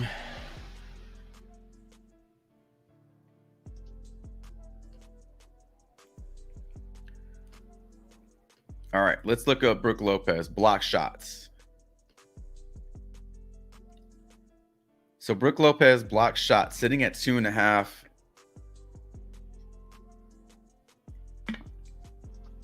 He had 4 straight games of getting you 3 or more and then fell off against Cleveland. But against Cleveland, he's also put up 3 blocks. So we're seeing, one game off, 1 game on for him. So it is promising that he has done this before against this team. The odds are not in favor of the over, a little bit more juice to the under. But Brook Lopez, this is still in play just because he can reel off 5 block shots in a game.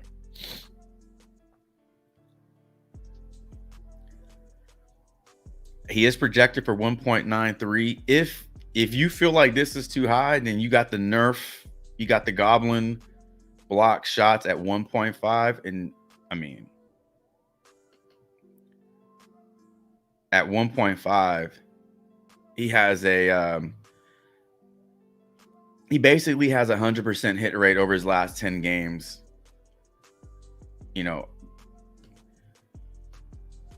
80% hit rate is really strong. I mean, for block shots. So if you have any reservations on the 2.5, the 1.5, I think is probably as close of a lock as you can get for block shots.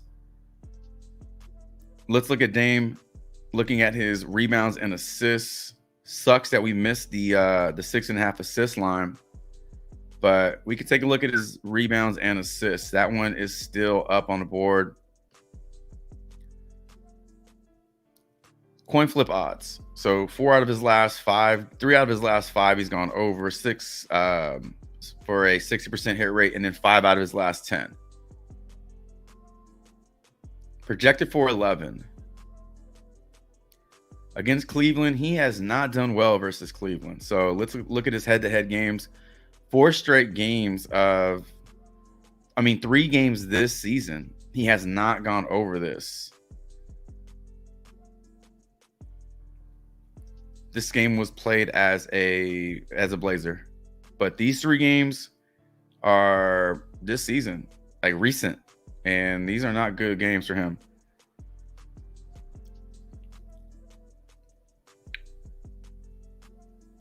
So yeah, definitely look at the under on his RA. That looks like it is in play for sure. But man, the 6.5 assists. Look at that shit. Minus 136 to the under. If you want to take a shot on his 6 assists and play the under, because he has yet to even touch 6, let alone go over 6 against the Cavs. The only issue with the 6 being a flat number is that the push is there.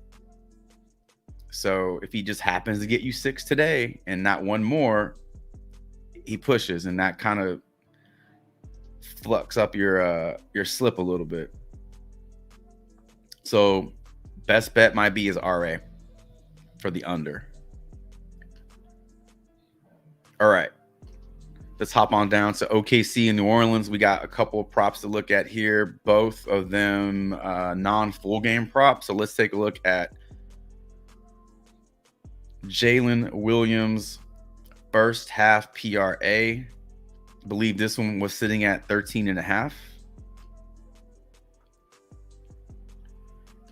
You're seeing it set to 14.5 on other books. So you're getting a lower line, positive number one.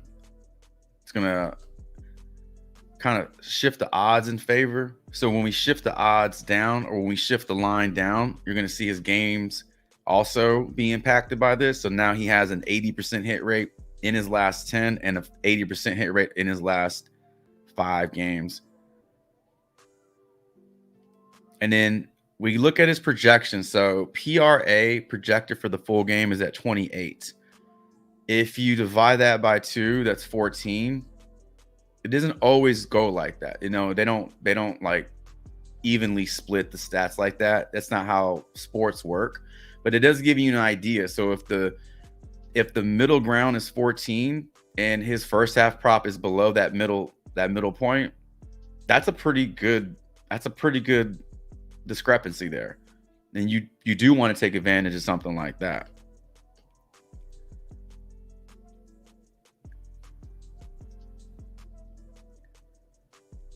So 13.5 looks really good for first half PRA for J. Will.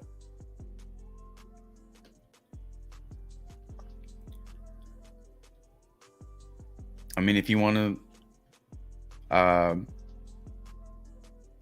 dig a little deeper, we can look at his head-to-head games where he, has one game played this season against the Pelicans, and he didn't do well in the first half. He only put up 8 PRA. But you're getting a lower line, you're getting good odds, and you're getting a really good 10-game log here for him. All right, let's look at Shai Gilgeous first quarter points. I really never looked at first quarter points or any first quarter stats, but once you start looking at that, you're just kind of amazed at how much production some of these dudes have in the first quarter. That's ridiculous.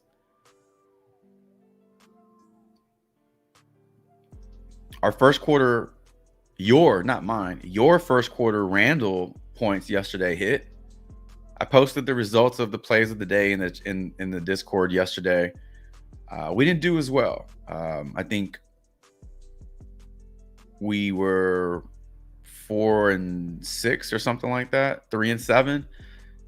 That Denver game messed up everything, and Colin Sexton's wheels fell off. So, but it was nice to see Randall not go over his first quarter points or his full game points. So Shai Gilgeous-Alexander is about as clutch as you can find. Now,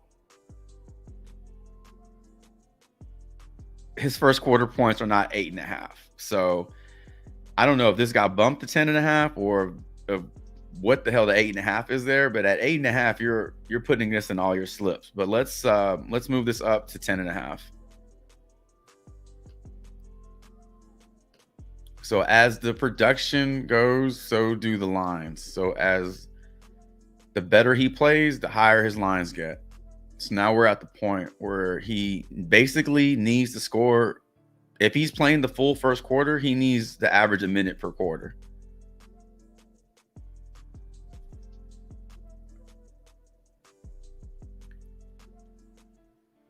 So pay attention to the minutes also in the first quarter, because teams have really funky ass rotations. I mean, there are teams where their superstars eat in the first quarter and then they rest for like 9 minutes in the second quarter, and the rest of the team can eat. There are teams that have even splits where guys are playing exactly 7-8 minutes every quarter, but Shai's playing the full first quarter. So he's on the court. His usage rate is high. He's shooting a lot. He's hopefully getting to the line a lot. Like if he's driving, they're fouling. That's what you need in order for this to happen. So it's a fun tilt. If you're going to play the first quarter points on Shai, you at least know he's not coming off the court for the first quarter. So for a fact that he is going to be out there. It's just a matter of, is he scoring points?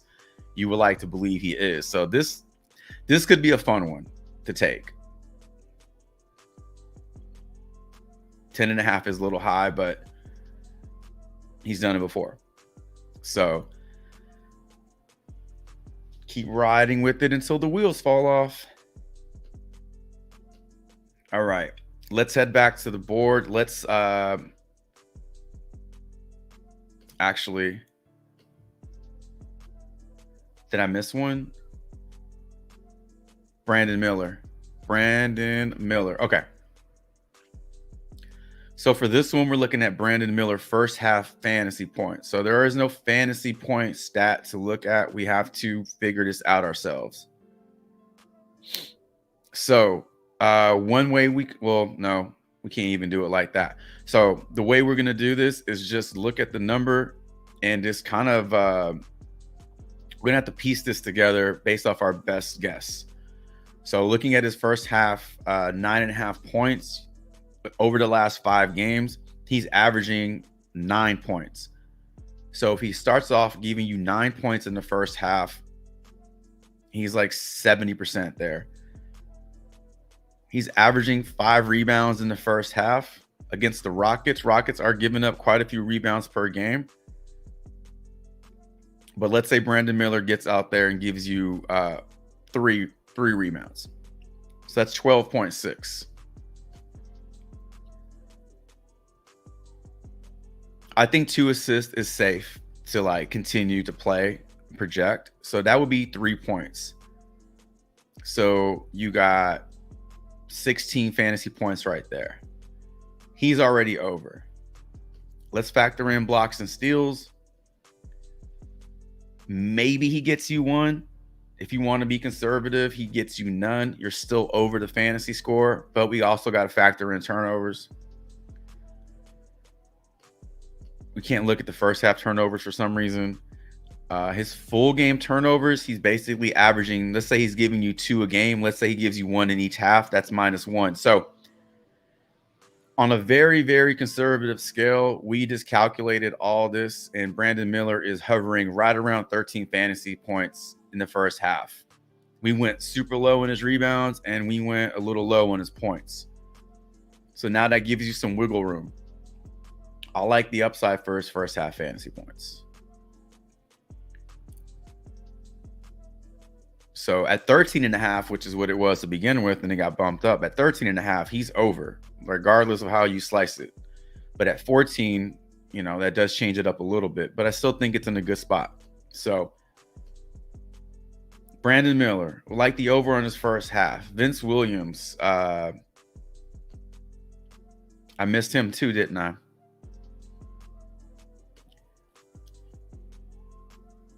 I don't think anybody asked for Vince Williams. I think that was just one I wanted to look at. But in the event you were looking at Vince Williams today, first half, PRA. We don't have to do any math for this one. This is already calculated for us. So he's averaging 13 first half PRA over his last 5, and he's averaging 12 over his last 10. Different usage rate. Let's go by his last 5. That's more relevant. That's what we're getting now. His usage rate is through the roof. This looks good. Again, the only thing we got to keep in mind is the Magic matchup is a shitty one, but this looks strong for Vince Williams. If I had to choose between Brandon Miller and Vince Williams, I would side with Brandon Miller's fantasy points. I feel like there's more upside there. I feel like there's more upside there with with Brandon Miller's fantasy points. because you're getting the blocks and steals and his usage rate. Like, it's just him and LaMelo Ball. I mean, I feel like they're soaking up so much usage.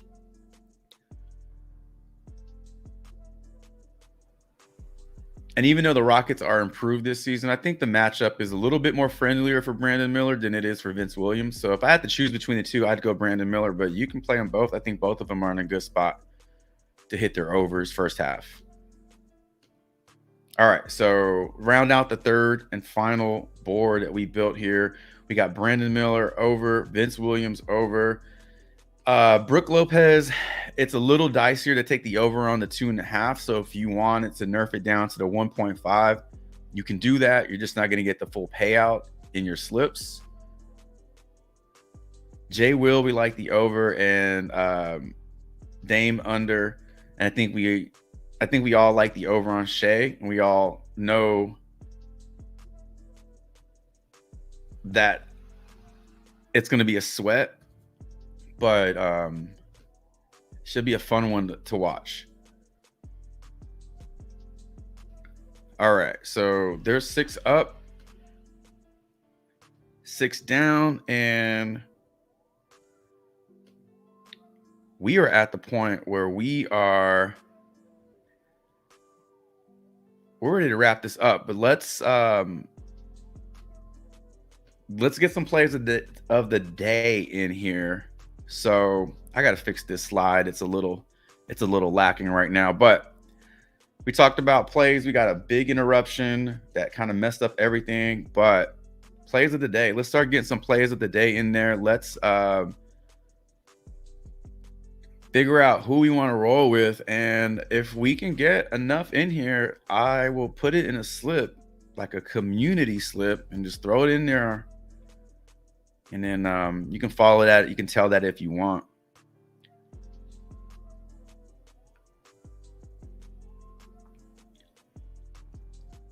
All right, let's see. First play of the day that I see is Big Icy liking the over on Brandon Miller. First half fantasy score. All right, so let's do this.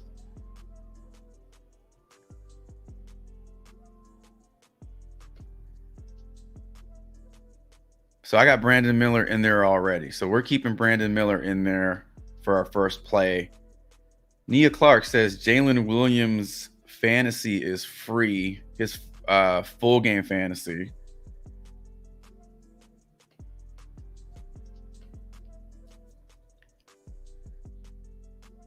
Sitting at 33.5.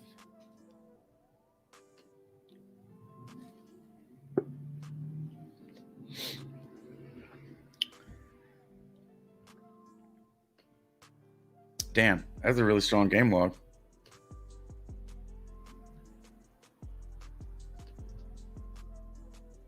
We like Jalen Williams' first half PRA. Those two correlate really well. TBJ says, play of the day, Jared Allen over 11.5 rebounds. We have not talked about any Cavs today.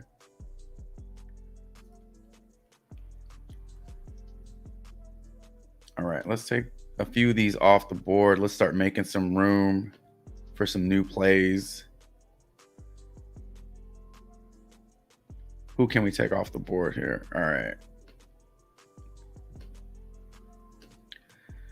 All right, got a couple plays of the day. We got Allen over rebounds. We got Brandon Miller over first half fantasy.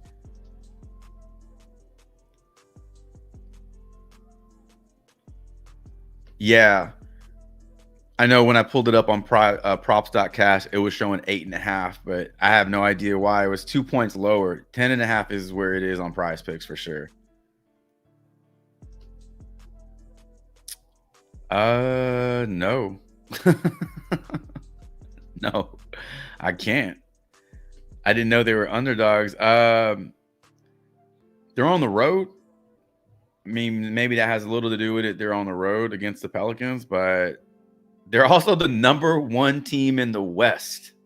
So, like, on the road or not, you would think they'd get a little bit more respect on the road. said he liked said. I can't get over saying that. Play of the day. Jay Will, first half PRA. So we like Jalen Williams first half PRA. So we're gonna keep him in there then. So we're gonna keep him in there. Nia likes the Jalen Williams fantasy score. So like we're really heavy on Jalen Williams today.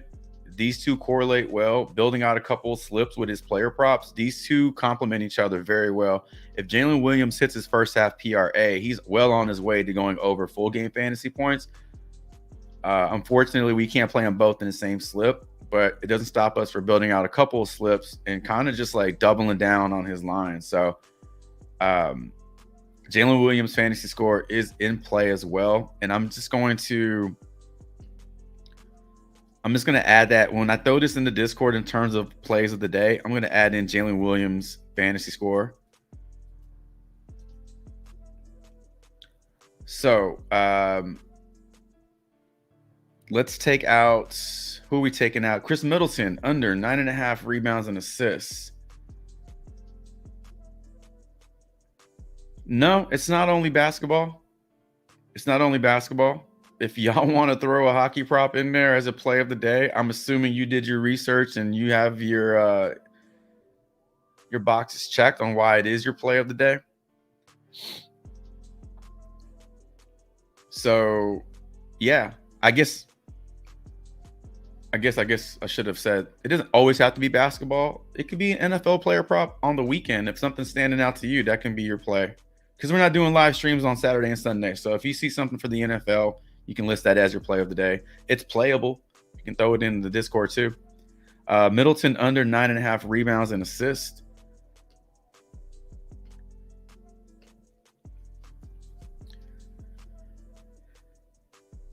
All right. Got bumped up to 10. Got bumped up to 10, which is good for you, Inc. If you like the under on Middleton's 9.5 rebounds and assists, and now got bumped up to 10, I'm assuming you like that.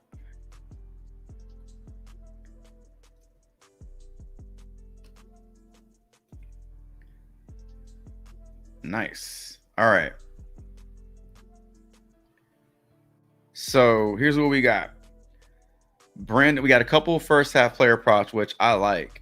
I like that. It definitely shakes it up a little bit. So Brandon Miller over first half fantasy. Jay Will over first half PRA. For this slip, I'm gonna leave out Shea. I'm gonna leave out the full game fantasy score for Jalen Williams, but that is also a play of the day. We got Jared Allen and Chris Middleton. Here we got 4 right there.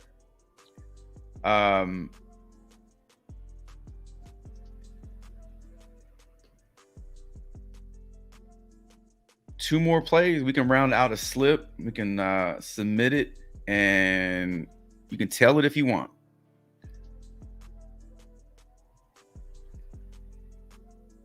Yeah, there's definitely some value there, Groovy, in terms of PGA. You don't even really have to know too much about golf to play. There are huge discrepancies in PGA in terms of strokes. You can really find some value if you want to like just like diversify your slips a little bit.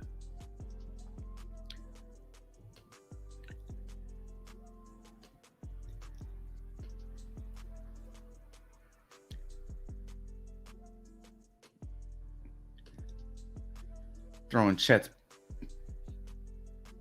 bony ass in there. All right.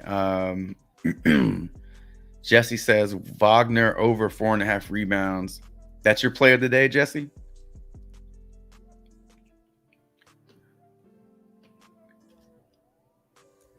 Nia, I'm gonna add Chet's assist as a play of the day as well.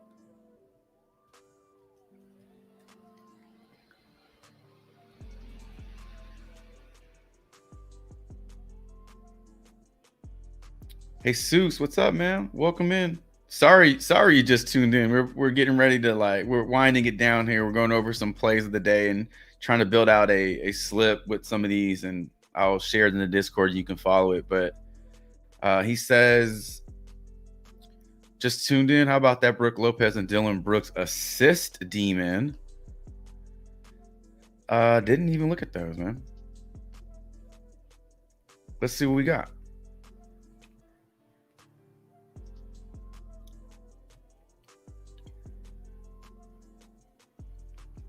Brooke Lopez, 2.5 assists, or Dylan Brooks?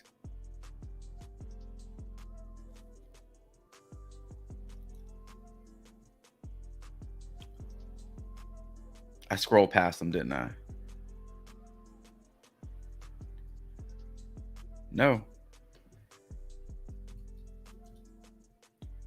Damn, Dylan Brooks got taken off the board.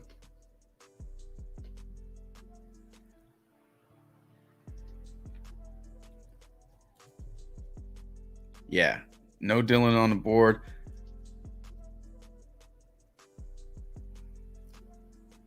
Let's I'm interested. And now I'm a little interested in this Brooke Lopez demon assist.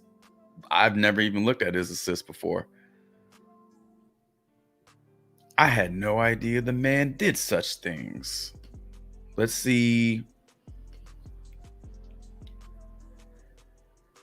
So, I mean, over his last 10 games, he is averaging 1.1. He has the upside of 3. And this is why it's a demon. These demons are risky. But if they hit, they will definitely increase your payout.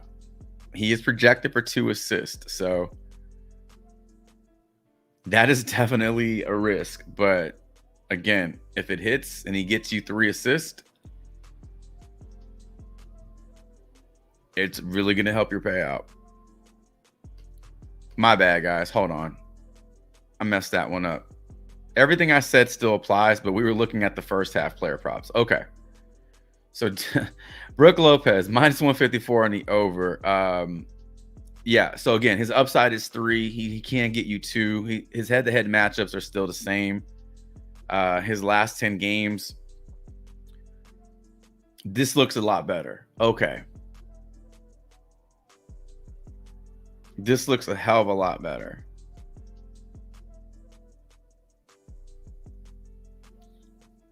So he needs 3, right? So his demon line is 2.5.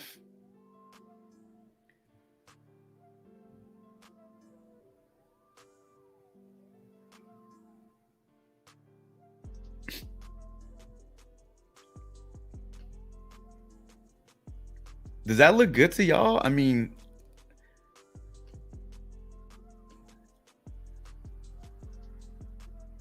that looks good. I mean,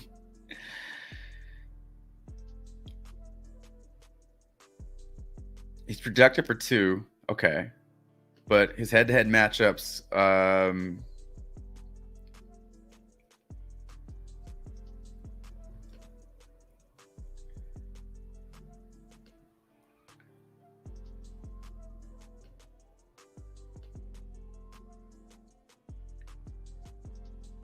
so if you put this Brooke Lopez assist demon in your slip, it goes from a 25x to a 33x. That's an 8x increase. Also, if you get 5 out of 6 correct, you don't even have to get the demon right in order to qualify for that payout boost on a 5. So 5 out of 6 gets you 3.5, which is 1.5 more than your typical double. You don't even have to get the demon right. You just got to get the other 5 right. I mean, Brandon Miller over first half fantasy, Jay Will over first half PRA, Jared Allen over 11.5 rebounds, Chris Middleton under 10.5 rebounds and assists, Chet Holmgren over 2.5 assists, and Brooke Lopez over 2.5 assists on the demon. So that's what we got going on for this particular slip. Now all the players of the day are coming in. There we go.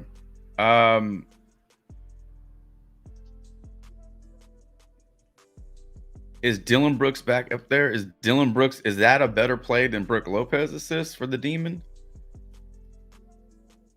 I can't pull Dylan. Am I spelling his name wrong? I don't think so.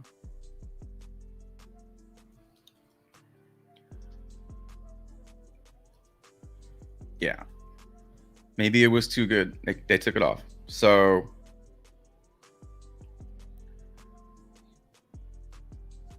I tell you what.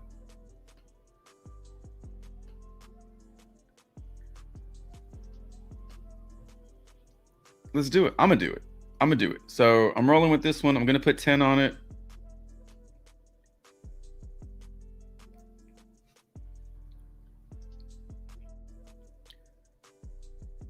I tell you, I've played a hell of a lot worse. In my time of playing player props, I've played some really bad player props. And no matter how much research you put into a slip, there's always a risk of it not hitting. I don't give a fuck how smart you are and how many apps you have on your how many tabs you have open. You cannot control the outcome of the game. So I've played worse. And I like these plays. We talked about a lot of these plays. A lot of these were your brainstorming. So I'll share this with y'all. I'll split it 50 ways. What's the math on that? If this hits. So anyway, I think this is a fun slip. Okay, it's a fun slip. I've spent $10 on worse things. So going over Brook Lopez Demon, going over Chet Holmgren assists, going under Middleton 10.5 rebounds and assists, going over Jared Allen rebounds, Jay Will over first half PRA, and Brandon Miller over first half fantasy score. So that is a slip that we just built out using some of your plays of the day and a last minute Demon suggested. That was a really good one. So thank y'all for bringing that up. Ladies and gentlemen, I think that's going to do it for today's stream. Went a little longer on today's stream. We got interrupted. Prizepicks threw a wrench in the plans, but we bounced back. That won't be the only slip I build out. That was not my protected play. You have to opt into that. So I will be building out a protected play as well. And if I can find more value, I've been really liking the 2-pick powers. I know mathematically these aren't long-term. They're not yielding long-term profitability, but I don't care about that. For me personally, in present time, 2-pick powers are treating me really well. Finding the value, it's working. So I will find value today and I will share a 2-pick power in my Discord. But thank you so much for sticking around and hitting that like button on your way in. If you didn't do it on your way out. It means a ton. Consider subbing up to the channel. That's another way. Helps this channel get bigger and just gets it in front of more people. Appreciate the engagement in the chat. It's been fun. Always fun. No live stream tomorrow. No live stream on Sunday. I've been flirting with the idea of doing a nighttime live stream, like a evening live stream. A little bit more casual, like just kind of shooting the shit, talking player props. If that's something that interests y'all, I know everybody's schedule is a little different, but that's something I've been kicking around. So let me know if that's something that you would like to attend, and we can maybe do something later in the evening. But that's gonna do it. Appreciate y'all stopping by. Appreciate all the support. Best of luck to you all. Discord link is in the description. Discord link is somewhere floating around the chat. And as always, I'll let the outro music bump a little bit for y'all. But best of luck to y'all. Have a great weekend. I'll see everybody Monday morning, 9 a.m. Chavez is out.